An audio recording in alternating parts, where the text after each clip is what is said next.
Great stuff. Well, Love it. Thank you very much. We're here tonight in Ceilidh, and we're very pleased to be here at the home of Claude Bourgeois and Shelley O'Coin. And I want to thank you for having us here tonight. We're very pleased that we're able to do this here in Ceilidh, and extra pleased to have the two musicians that we're featuring tonight, Robert Deveaux from Ceilidh, and Lawrence Cameron from Terre-Noire, originally from Margery Forks. And so great to have both of you here, guys, and love the tunes you started off with, Robert. Just good old traditional stuff, and that's something I love about your style. And we're going to talk a little bit more about that. And I want to welcome everyone here to the Wednesday night Ceilidh. Once again, for Colas na Gaelic, so Falcha, I guess Fesca Magalief to everyone. And we're in for a night of great music and tunes and some chats.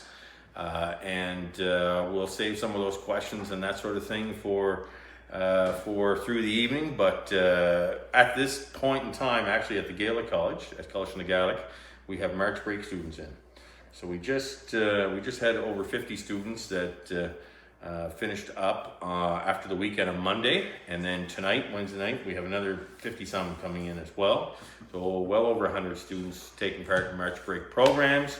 They are learning fiddle and piano and Gaelic language and Gaelic song and step dancing and Highland dancing and a number of other things. And it's the sort of thing that you'll see as well in the summertime with our programming. So if you have a granddaughter or grandson or son or daughter, or if you yourself as an adult want to take classes, take a look at our website, www.gaeliccollege.com.edu, and take the opportunity to see what's available. A lot of the musicians out there playing today, I feel like under the age of, especially the under age 40 crowd, have gone to the Gaelic College and have taken lessons. So not all of them. You're over 40, so I'm not including you in that. So I went did to you the go to Gaelic College? College. Well, I went for festivals and for fiddlers practices and all of that, but I never did the sessions there. So it had a little impact on you. Oh, I spent a bit of time there. Sure, I had a lot of fun. The festival was a lot of fun. Lawrence remembers that. I remember some of it too. That's right. That's enough. Well, why don't we get back to the tunes, Robert? What are you thinking you're gonna play? Maybe I'll play a couple of tunes that Arthur used to play. Yeah. Proper thing. So for those that are listening that may not understand, when you say Arthur, you mean Arthur Muse. Arthur Muse. Arthur Muse. Arthur Muse, and a legend here in Ceilidh, a legend in Cape Breton fiddling circles. That's right. And a great style. I wish I could play them like him.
jumping in here again beside you here, Robert. Those were some dandies, and I wish I could play them like Arthur. oh, you're playing them wonderful, and well, it reminded me of like listening to Arthur at the Doryman, or maybe at DDoS's party after the St. Joseph the annual Scottish concerts that used to be on, and great times. Yeah, that was some of the best music, Arthur, back then. Oh, beautiful stuff.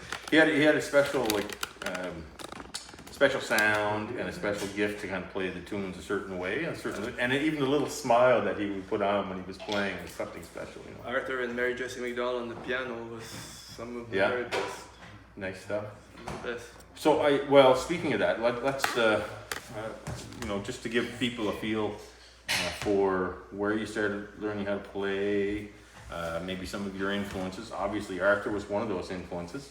Yeah. But where did you actually start? You went to school in Ceilidh Camp, of course. Yeah, I went to school. Well, I went to school. I went to school in Saint-Jean-de-Moine before that. Did you? Yeah, up until grade 3, and then in grade 4 I came to Ceilidh Camp, and then that's kind of when I started getting to know Arthur, because his daughter Serena was in my class. Okay. In grade 4. But I always had an interest in listening to music, and I grew up across the street from Chester. I used to come by the house once in a while and play a tune. But then at one point I started taking lessons from John McDougall.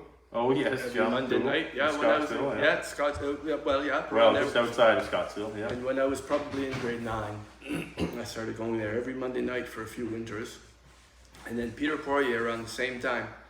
I took maybe one lesson from Peter, but that didn't last very long, because what ended up happening was he'd come over to my house on Saturday afternoons usually, and he'd play the fiddle and I'd play piano. But I heard a lot of tunes from there, and since Peter was a good guitar player, like you know yourself, you played with your grandfather for many years, so he knew all the chords. So he was able to tell me what the chords were that I should be trying to put wherever. That was good. Yeah. So it wasn't a lot of lessons with Peter, but I learned a lot. And then when I was 15, a friend of mine brought me over to meet Cameron Chisholm for the first time. And that was the same thing. There wasn't a lot of lessons per se, but there was a lot of music. Yeah. There was a lot of just taking the fiddle out and sitting at the kitchen table. Which for the young musicians, the mentorship sort of aspect of that that's the word. is as equally as important, if not more important. Probably. Because you get your basics, but at the end of the day, you get a taste of different sounds and different tunes and the arrangements and all that. And that's a lot of what it was mentoring. That's the word. Yeah. So when did you learn fiddle first and then piano? I started on the piano first. Oh, did you? We had a piano at home, and it was easier for me to just sit at the piano. I guess I was in grade 2 when I started taking lessons from Nettie. Oh. Nettie Leblanc. She was like the piano teacher here. She studied conservatory at Montreal. Yeah. Well, more than the basics, she mastered the instrument. And she had a brother who mastered the violin just as much, who was also a big influence on me, but I didn't see him a lot when I was a child. Well, he moved back here near the end of his life, around maybe the late 80s. Okay. And then he died when I was probably, I'm going to say 11 or 12 years old. But I took piano lessons from Nettie for a few winters, like everybody else did. Hilda, Joel, everybody. Did Hilda too, and Joel? Oh yeah, Joel especially. He did everything from start to finish with her. I wish I'd paid more attention. But anyway, so I started the piano a little bit first, and then I got the piano teacher over here. Can appreciate that. Yeah. But so those were some of the people that I took lessons from. When I moved back here after Halifax and Sydney and all of that, I went to see Nettie again for another winter. I was one of her last students. I wasn't the very last, but I was one of the last. I went to see her again for a winter. I still have my notebook with all my lessons. Nice. So you do. You play by note and by ear? Well, it's mostly by ear. I'm not a very good reader. If I paid more attention. Yeah. But I can learn music from the sheet. I can. And sometimes I can't quite get it by ear, and I find the sheet and then I correct myself. Sure. But some days I can read very well, and some days I can't read at all. It's strange. Sometimes it works, and so it sounds good. It sounds like it's working. Either way. Sometimes it works, and sometimes. The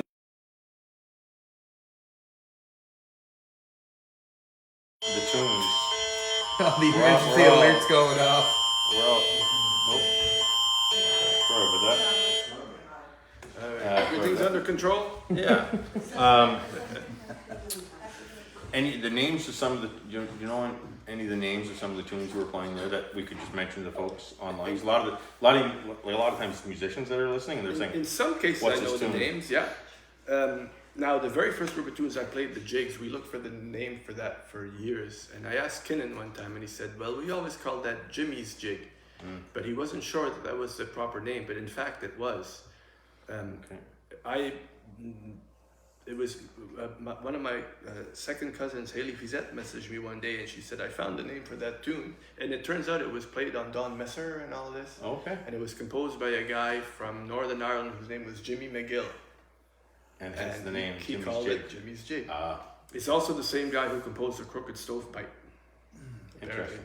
Yeah. So the very first jig that I played for years, people were trying to find the name for that around here. It's on the Vanishing Cape Breton Fiddler at the very end. Yeah. When the young Rankin family is playing. Nice. That's one of the tunes that they're playing. All right, so we'll have to watch out for that one. Good Yeah. stuff. Aside from that, I don't know a whole lot of names. The Cottonwood Reel was one of the ones. The second last one that I played was, and the one before that starts in G. Dave McIsaac calls it the Strand. Okay. Before that, I don't know the name, but Joseph Allard played it, and I think maybe Carignan as well. It could be an Irish tune.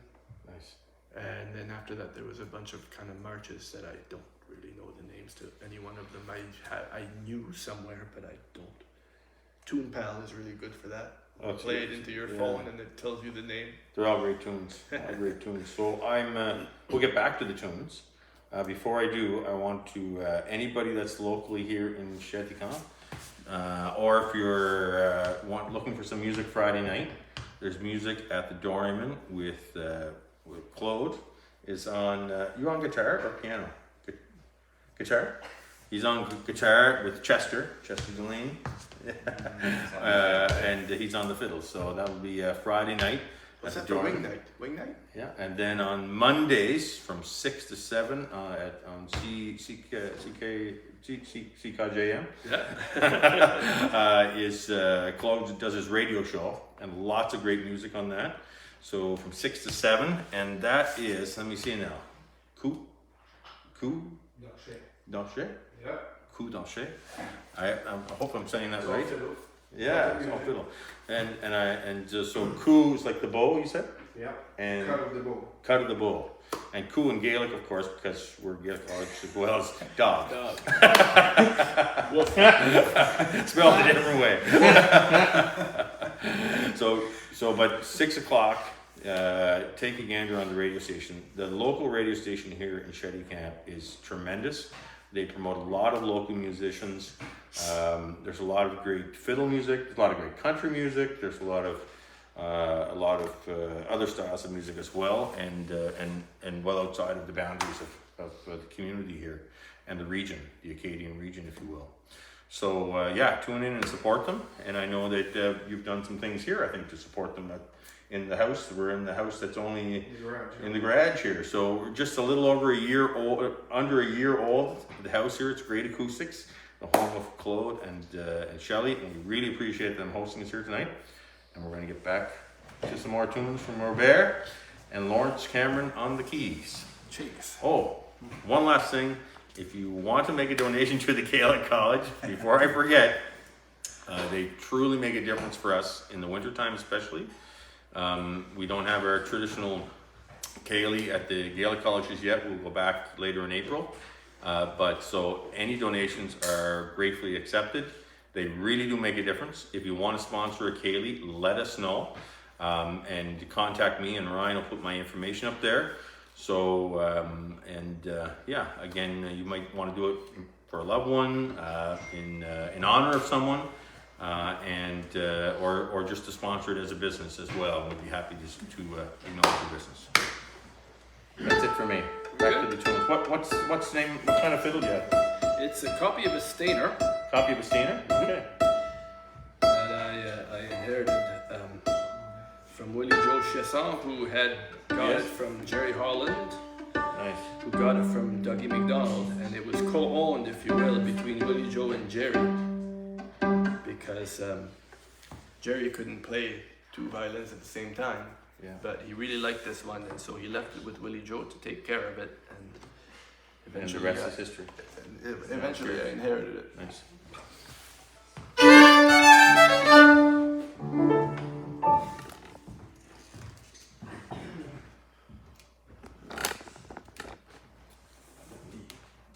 Hey.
Stuff there thrown in. Yes. Was that, Why not?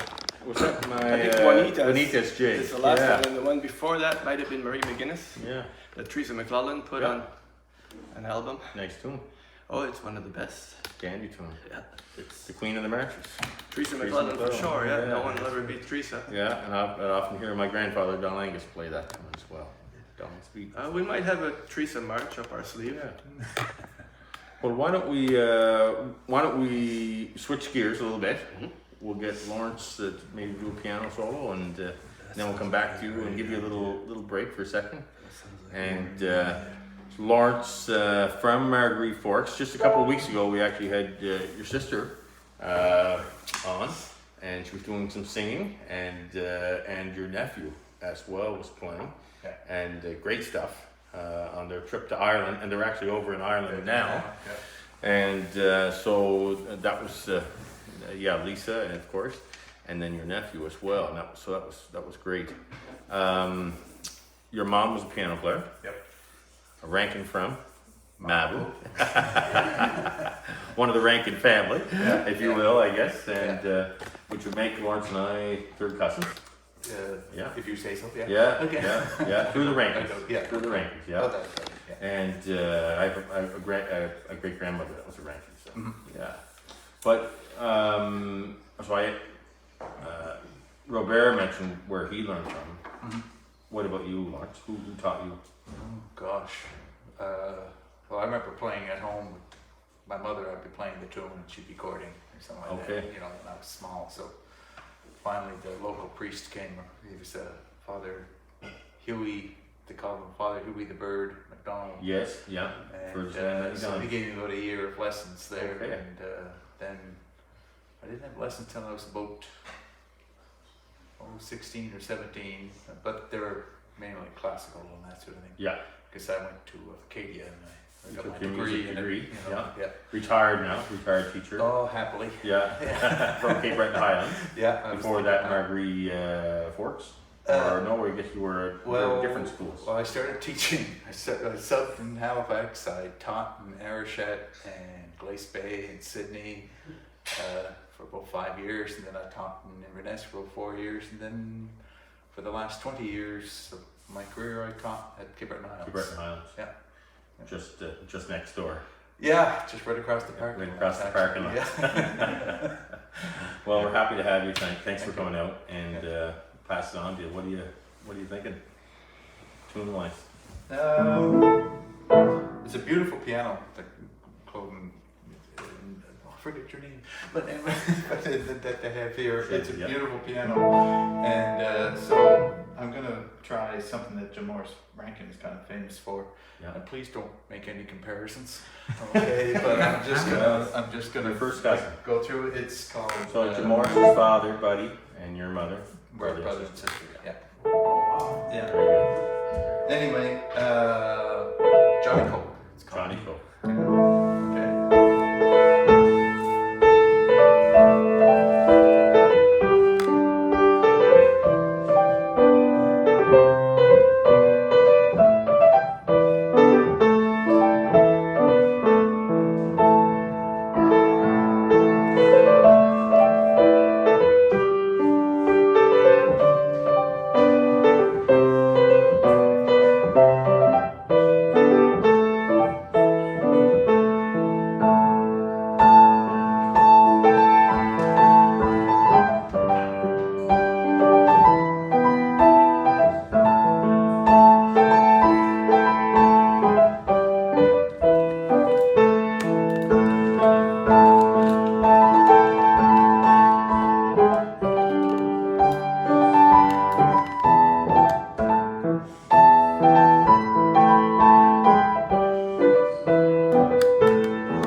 So that was great.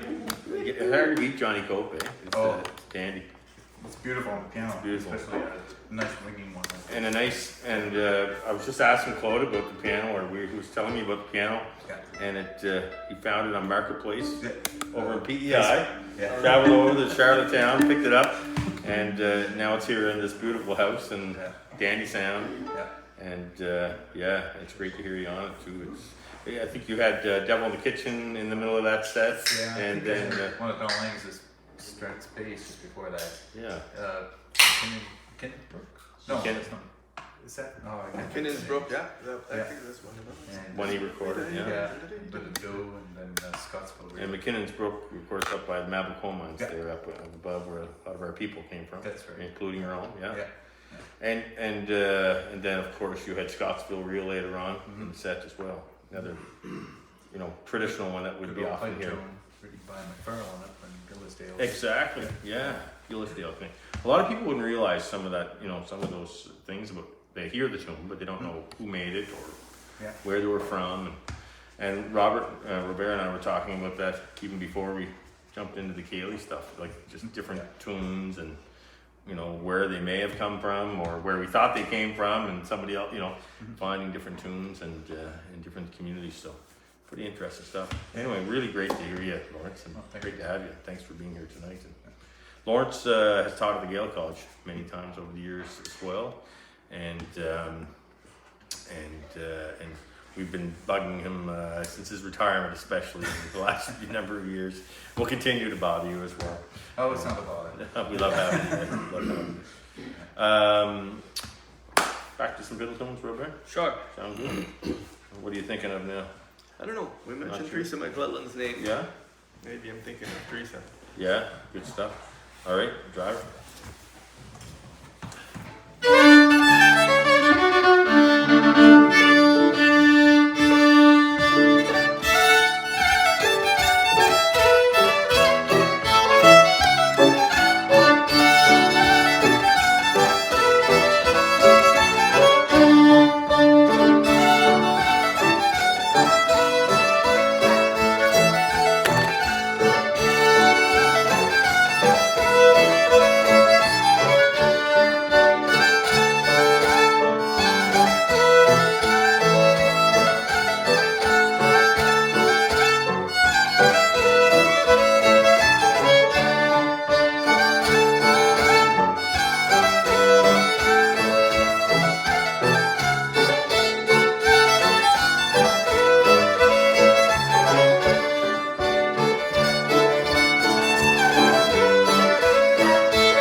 Teresa would love to be hearing that stuff. I wonder. I'd rather hear her play it. Really, to be honest. Oh, she was great. She was great. She was Special player. No one will ever beat Teresa. She was special. Earlier, Robert, before we got started tonight, I was just thinking about some of the other projects you're involved in, and I know you were involved in different CDs over the years, but tied into that, I know that you're a big supporter and a big promoter of the music from home here, and the music maybe that historically has been here, and the connections into Quebec and other places. So maybe you could talk a little bit about maybe your last CD and maybe some of the projects you've been working on the last couple of years. There's a lot of things that I'm trying to drive that I'm kind of having a hard time getting off the ground, but one of the things that has worked, and it wasn't really my initiative, it all started 20 years ago at Celtic Colours. Really, it started long before that, right before Celtic Colours. In 1997, I got a phone call from Archie Neil Chisholm saying that they'd had a meeting for Celtic Colours at his house, and he wanted to make damn sure that they, pawn my soul, they better call you. Make sure they call That's you. right. And anyway, so they'd make a short story long, they did. And so right from the get-go with Celtic Colours the first year was 1997 maybe, I think. And I played with Donnie, opening for, they called the Trio André Marchand anyway. But then fast forward to 2004 at La Picasse, Le Centre La Picasse in Deveaux. I was accompanying on the piano Brent Aucoin, and we opened for Le Vent du Nord. And it was a really magical... From Montreal area, Montreal, Montreal and surrounding areas. So it ended up that we knew a lot of the same traditional songs. I mean, I always grew up surrounded with French songs. I played with Gérard Romard a fair bit. I listened to a lot of the stuff, but I always thought that was just Ceilidh. And so I met these guys in 2004, and like I knew most of their set.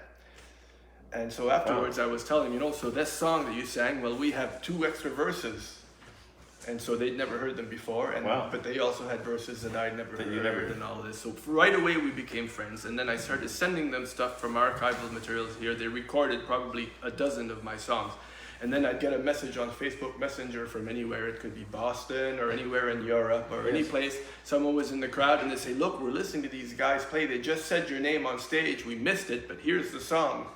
Right? It was stuff that I had been giving them.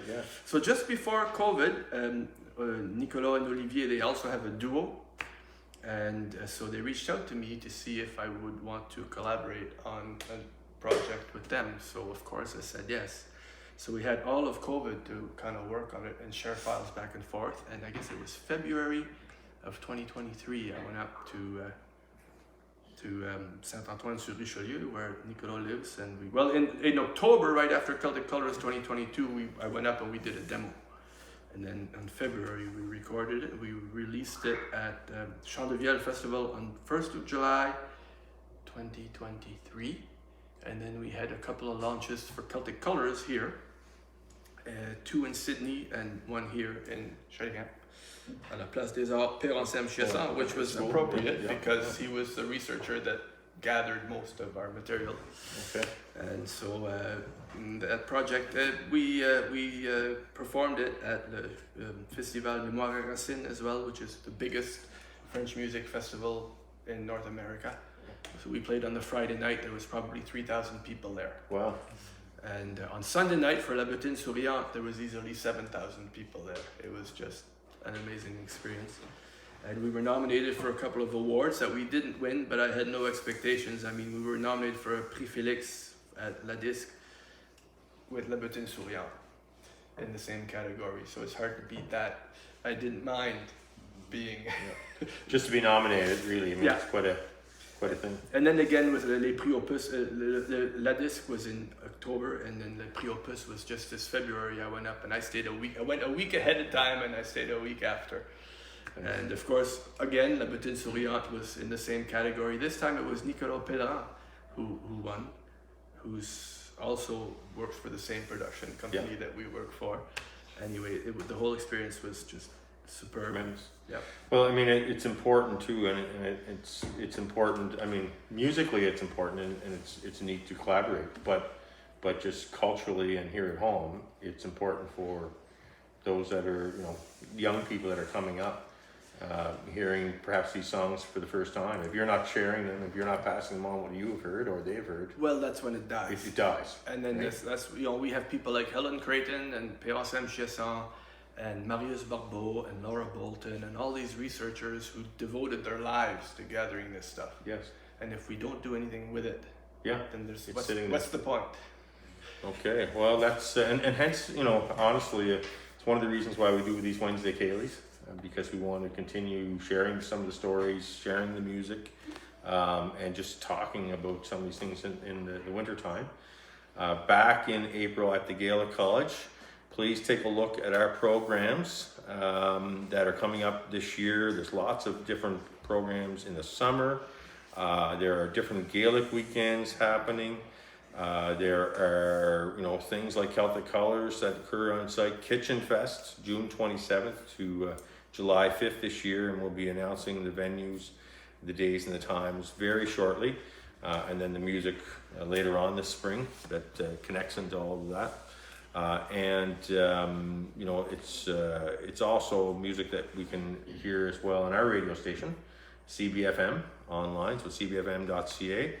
And Ryan McDonald's here tonight, and he's doing our live stream and making some comments on as we are live streaming here in Ceilidh at the home of Claude and Shelley, and we are excited to be here. Happy to have Lawrence Cameron on piano, just in case you came in partway through, and Robert Deveaux. We'll do maybe one more selection with yourself, and then maybe I'll join you one to help close things off. All right, Does that sounds sound good? Sounds good to me.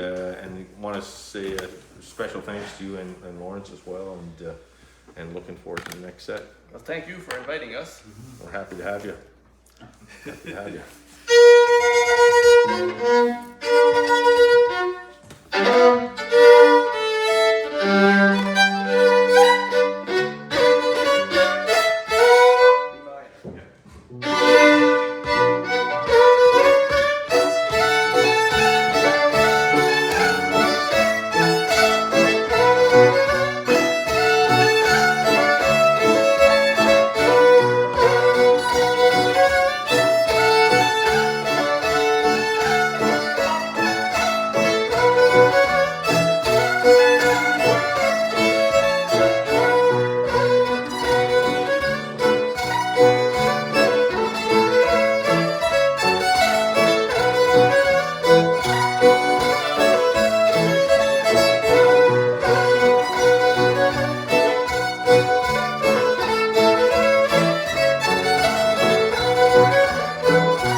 Sleepy Maggie at the end there, huh?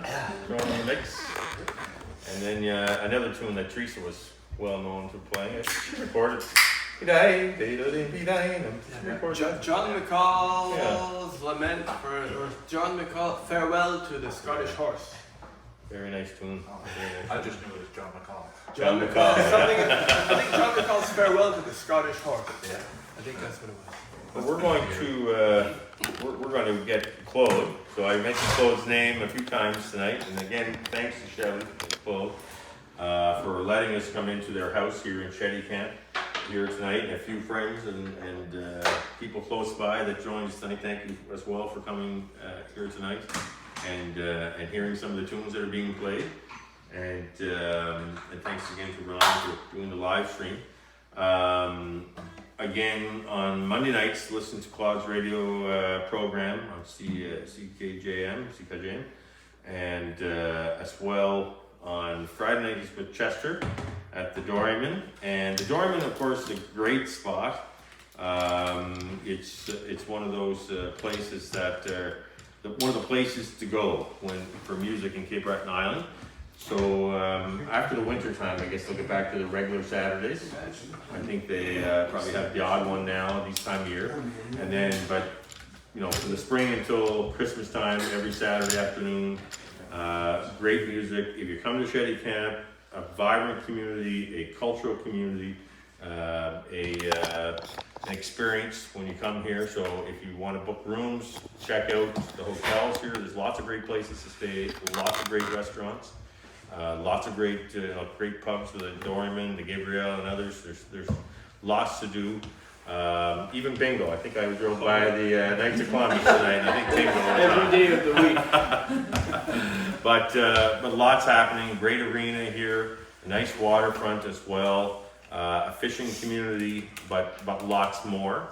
And one where the culture lives, breathes, and speaks. So great to be here, and we'll wrap up with a set of tunes. I think we're starting off with one of my grandfather's tunes. Probably all of them. At least a couple of them anyway. All of them that he definitely They played. played. And I think we were throwing in Tamaracker down towards the end or something like that too. You can start it, I'll try to follow. Yeah. We have Claude on the guitar with us, Lawrence. Again, thanks to everybody for joining us this week. Again, donations are welcome to the college. It really does make a difference. We raise 80% of the funding that keeps the college doors open, keeps our programs going, keeps everything from our Wednesday night Kayleys to our radio station to our March break programs moving on. So anything that you can do in that regard, we truly appreciate it very much. So Bennett Live, I guess Tap Live.